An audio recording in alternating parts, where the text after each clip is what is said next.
എന്താ വിശേഷം?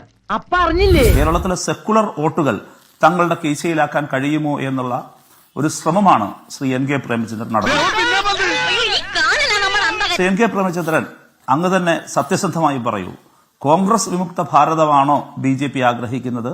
RSSന്റെ ലക്ഷ്യം ലെഫ്റ്റ് വിരുദ്ധ, ഇടതുവിരുദ്ധ ഇന്ത്യയാണോ എന്ന് അങ്ങ് തന്നെ വിശദമാക്കി പറയണം.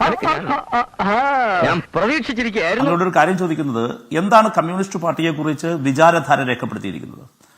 3 ആഭ്യന്തര ശത്രുക്കളെ വിചാരധാര നിർവചിക്കുന്നുണ്ട്, RSS നിർവചിക്കുന്നു. ഇത്രയും കാലമായിട്ട് ഈ നീർക്കൊലിക്ക് ഒരു ഇംപ്രൂവ്മെന്റ്സ് ഉണ്ടായില്ല. മുസ്ലിങ്ങൾ, ക്രിസ്ത്യൻസ്, പിന്നെ ഉന്മൂലനം ചെയ്യേണ്ട വിഭാഗമായി അന്നു തന്നെ അവർ രേഖപ്പെടുത്തിയ ഐഡിയോളജിക്കൽ എനിമിയായി അവർ രേഖപ്പെടുത്തിയിരിക്കുന്നത് കമ്മ്യൂണിസ്റ്റ് പാർട്ടിയെയാണ്, കമ്മ്യൂണിസ്റ്റ് പ്രസ്ഥാനത്തെയാണ്,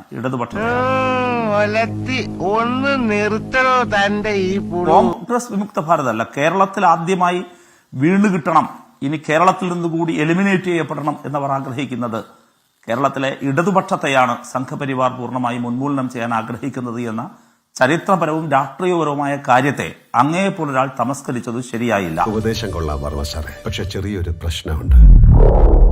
തന്റെ തന്തയല്ല എന്റെ തന്ത. നമ്പർ 2, അങ്ങയുടെ ചർച്ചയ്ക്കിടയിൽ വളരെ അപകടകരമായൊരു സ്റ്റേറ്റ്മെന്റ് അങ്ങ് പറഞ്ഞു. അത് ഒരിക്കലും അങ്ങയിൽ ഉണ്ടാക്കാൻ പാടില്ല. താൻ വന്ന വഴി ഏതാന്ന് തനിക്ക് നിശ്ചയമുണ്ടോ ഉത്തമ?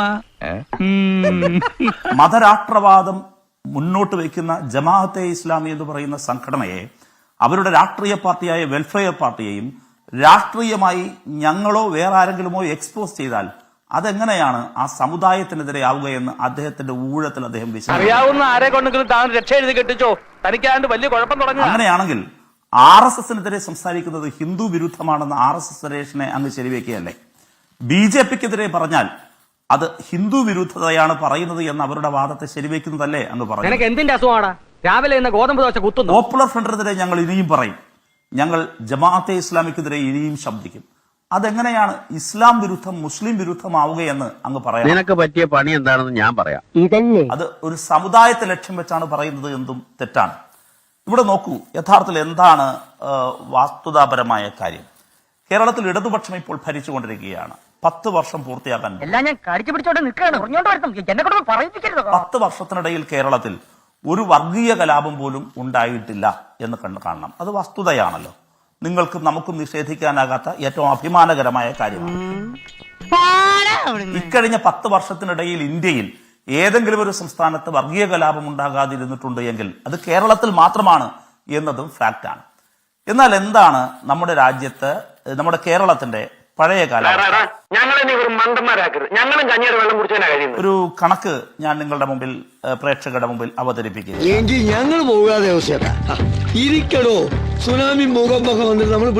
നോക്കൂ, മുൻകാലങ്ങളെ നമുക്ക് മുമ്പോട്ട് പോകാം.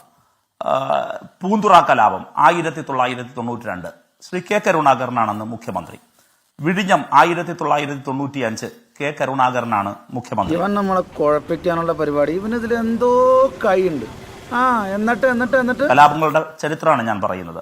മാറാട് ശ്രീ കെ കരുണാകരനും അതിനുശേഷം പിന്നീട് എ കെ ആന്റണിയുടെ കാലത്തുണ്ടായ മാറാട് കലാപം 2002-ലും 2003-ലും 2 കലാപം. ആരുടെയെങ്കിലും ഒക്കെ പുറത്ത് കുതിര കയറാൻ തുടങ്ങുന്ന അസുഖം ഉണ്ടല്ലോ, അത് നിങ്ങൾക്ക് ഈയിടെ വളരെ കൂടുന്നു. നിങ്ങൾ നോക്കൂ, സമീപകാല കേരളത്തിന്റെ ചരിത്രമെടുത്ത് പരിശോധിച്ചാൽ വ്യക്തമാകുന്നൊരു കാര്യം, വസ്തുതാപരമായ ഒരു കാര്യം, എപ്പോഴെല്ലാം UDF കേരളത്തിൽ അധികാരത്തിലിരുന്നിട്ടുണ്ടോ അപ്പോഴെല്ലാം വർഗീയ കലാപം ഉണ്ടായിട്ടുണ്ട്.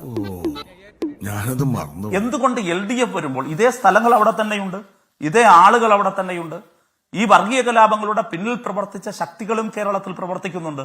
പക്ഷെ അവർക്ക് സ്വാധീനമുറപ്പിക്കാനോ ഭരണത്തിന്റെ തണലിൽ കൂടുതൽ വിലസാനോ വർഗീയ കലാപങ്ങൾ സംഘടിപ്പിക്കാനോ കഴിയും. കാര്യങ്ങൾ മനസ്സിലായില്ലേ? മനസ്സിലായി. വർഗീയ കലാപങ്ങളില്ലാതെ എല്ലാ വർഗീയ ശക്തികൾക്കെതിരെയും ശക്തമായ നിലപാട് സ്വീകരിക്കാൻ ഇടതുപക്ഷ കാലത്ത് കഴിയുന്നുണ്ട്, UDFന്റെ ഭരണകാലത്ത് കഴിയുന്നില്ല. അതുകൊണ്ട് ഞാൻ ഈ പരാമർശിച്ച കാലയളവിലെല്ലാം UDF അധികാരത്തിൽ വന്നപ്പോഴെല്ലാം കേരളത്തിൽ വർഗീയ കലാപം ഉണ്ടായിട്ടുണ്ട്. ഇത് ഫാക്റ്റാണ്. അതാണ് ഞാൻ പറഞ്ഞത്, മുറ്റത്തെ കിണർ നടപ്പില്ല. മുറ്റത്തെ കിണറിന് വർഗീയ കലാപങ്ങൾ സംഘടിപ്പിക്കുന്നതിന് ഒരു വശത്ത് നിന്നിരുന്ന പോപ്പുലർ ഫ്രണ്ട് ഓഫ് ഇന്ത്യ എന്ന് പറയുന്ന, അല്ലെങ്കിൽ SDPI എന്ന് പറയുന്ന ഓർഗനൈസേഷൻ, ആ SDPI എന്ന് പറയുന്ന ആപൽക്കരമായ ഒരു ഓർഗനൈസേഷൻ ഇപ്പോൾ ഏതാണ്ട് UDFന്റെ പാർട്ട്ണറായി പരസ്യമായി തന്നെ രംഗത്ത് വന്നിരിക്കുന്നു. മാത്രമല്ല അവർക്ക് ലീഗിൽ കൂടുതൽ ലെജിറ്റിമസിയും സ്വാധീനവും ലഭിച്ചു. വായും പൊളിച്ചിരുന്നാ മതി. അങ്ങാടി തോറ്റന് അമ്മയുടെ അടുത്ത് കുതിര കയറുന്നത്. ജമാഅത്തെ ഇസ്ലാമി സമം മുസ്ലിം കമ്മ്യൂണിറ്റി എന്ന ഒരു അടിസ്ഥാനരഹിതമായ യുക്തിരഹിതമായ ഒരു നരേഷൻ UDF-ന്റെ നേതാക്കൾ തന്നെ പറയും. സമ്മതിക്കണം, നിന്റെ വായിൽ എങ്ങനെയാടാ ഇത്രയും പെട്ടെന്ന് ഇത്രയും വലിയ നുണകൾ വരുന്നത്? മതരാഷ്ട്രവാദത്തിൽ ഞങ്ങൾ ഉറച്ചു നിൽക്കുന്നുവെന്ന് അവർ പറയുമ്പോഴും അല്ല, മതരാഷ്ട്രവാദം അവർ വെടിഞ്ഞിരിക്കുന്നുവെന്ന് ശ്രീ VD സതീശൻ അവരെക്കാൾ വലിയ രാജഭക്തിയോടുകൂടി വാദിക്കുന്നു. അതിനെന്താ കുഴപ്പമൊന്നും? ശ്രീ AK ബാലന്റെ പ്രതികരണം, പ്രസ്താവന വളരെ വ്യക്തമാണ്. ജമാഅത്തെ ഇസ്ലാമി, ഞാൻ നേരത്തെ പറഞ്ഞല്ലോ, ഐക്യ ജനാധിപത്യ മുന്നണിയിൽ ഒരു ഘടകകക്ഷി പോലും അല്ലാത്ത ജമാഅത്തെ ഇസ്ലാമി ആഭ്യന്തര വകുപ്പ് കൈകാര്യം ചെയ്യും. ചിന്തിക്കൂലെന്ന്, അല്ലെങ്കിൽ ഈ ബുദ്ധി ഇല്ലെങ്കിൽ പിന്നെ പറഞ്ഞിട്ടെന്താലേ? അങ്ങനെ വീണ്ടും മാറാട് കലാപം സൃഷ്ടിക്കാൻ വേണ്ടിയിട്ടുള്ള, വർഗീയ കലാപം സൃഷ്ടിക്കാൻ വേണ്ടിയിട്ടുള്ള ബോധപൂർവമായ നീക്കത്തിനാണ് ലീഗ് നേതൃത്വം കൊടുക്കുന്നത് എന്ന് പറഞ്ഞു കഴിഞ്ഞാൽ വളരെ വ്യക്തമല്ലേ, കൃത്യമായ സന്ദേശമല്ലേ പോകുന്നത്? നേരത്തെ ശ്രീ കോടിയേരി ബാലകൃഷ്ണൻ മുമ്പ് പറഞ്ഞു, ഒരു തെരഞ്ഞെടുപ്പിന്, സംസ്ഥാന നിയമസഭാ തെരഞ്ഞെടുപ്പിന് മുമ്പ് പറഞ്ഞു, കുഞ്ഞുമാണി ഭരണം, കുഞ്ഞാലിക്കുട്ടി എന്ന് പറഞ്ഞുകൊണ്ട് ഒരു പ്രതികരണം നടത്തി. ഞാനൊരു സത്യം പറഞ്ഞ് വിശ്വസിക്കൂ, എനിക്കത് ഓർമ്മയില്ല. എല്ലാ കാലവും ഈ രൂപത്തിൽ ഒരു വർഗീയ പരിപ്രേക്ഷ്യം കേരള രാഷ്ട്രീയത്തിൽ വളർത്തിക്കൊണ്ടുവരാനുള്ള ബോധപൂർവമായ പരിശ്രമങ്ങൾ നടത്തുക, അതിലൂടെ മുതലെടുപ്പ് നടത്തുക. 1,00,000 റുപ്യ തരാന്ന് പറഞ്ഞാലും ഇമാതിരി നാണം കെട്ട വർത്താനം പറയാൻ ജമാഅത്തെ ഇസ്ലാമിയെ സംബന്ധിച്ച് എന്ന് മുതലാണ് ജമാഅത്തെ ഇസ്ലാമി CPM-ന് അനഭിമിതമായത്? ബഹുമാനപ്പെട്ട കേരളത്തിന്റെ മുഖ്യമന്ത്രി പാർട്ടി സെക്രട്ടറി ആയിരുന്നപ്പോൾ തെരഞ്ഞെടുപ്പിൽ തങ്ങളെ സഹായിച്ചതിന്റെ പേരിൽ നന്ദി പറഞ്ഞുകൊണ്ടുള്ള അദ്ദേഹത്തിന്റെ പ്രഭാഷണം എന്നെ സംശയിക്കരുത്, സമൂഹ മാധ്യമങ്ങളിലെല്ലാം ശക്തമായി പ്രചരിക്കുന്നുണ്ട്. ദേശാഭിമാനിയുടെ മുഖപ്രസംഗത്തിലടക്കം പറഞ്ഞിട്ടുള്ള കാര്യം ഞാൻ ആവർത്തിക്കുന്നില്ല. തങ്ങളെ പിന്തുണയ്ക്കുമ്പോൾ ജമാഅത്തെ ഇസ്ലാമി അല്ലെങ്കിൽ അതുമായി ബന്ധപ്പെട്ട പാർട്ടികൾ തങ്ങളെ പിന്തുണയ്ക്കുമ്പോൾ അത് മതേതരവും, UDF-നെ പിന്തുണയ്ക്കുമ്പോൾ അത് മതേതര വിരുദ്ധവുമാകുക എന്ന ഈ അവസരവാദപരമായിട്ടുള്ള നയമാണ് CPM എപ്പോഴും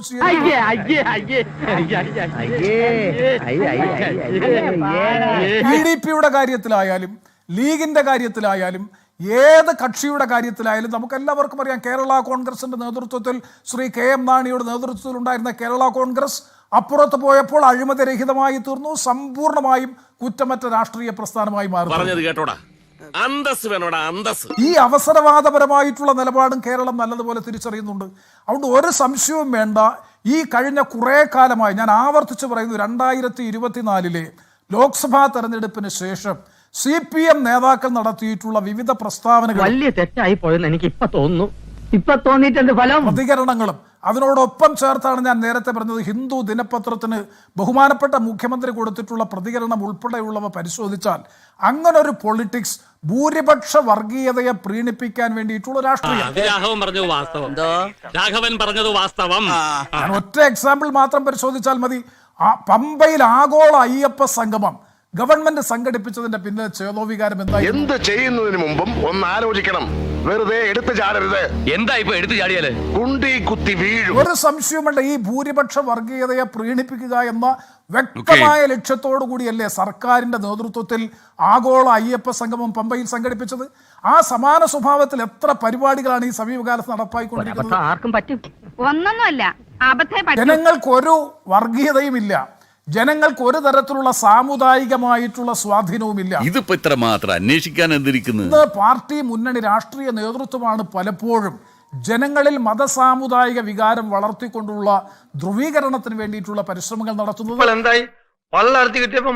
ആദ്യം വ്യക്തി നന്നാവണം, എങ്കിലേ കുടുംബം നന്നാവൂ. കുടുംബം നന്നായ സമൂഹം നന്നാവൂ. സമൂഹം നന്നായ രാജ്യം നന്നായി. രാജ്യം നന്നായ ലോകം നന്നാവും. ഒരു 6 ഇഞ്ച് നീങ്ങി ഒരു ചുവന്ന സ്വിച്ച് കാണുന്നുണ്ടോ? കാണുന്നുണ്ട്. ഈ സ്വിച്ചിന്റെ കാര്യമാണ്.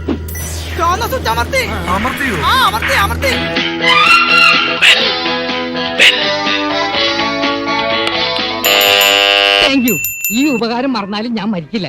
ഇതൊക്കെ എന്ത്? അപ്പോ നാളെ നേരത്തെ തന്നെ ഇങ്ങോട്ട് എത്തണം കേട്ടോ? ശരി.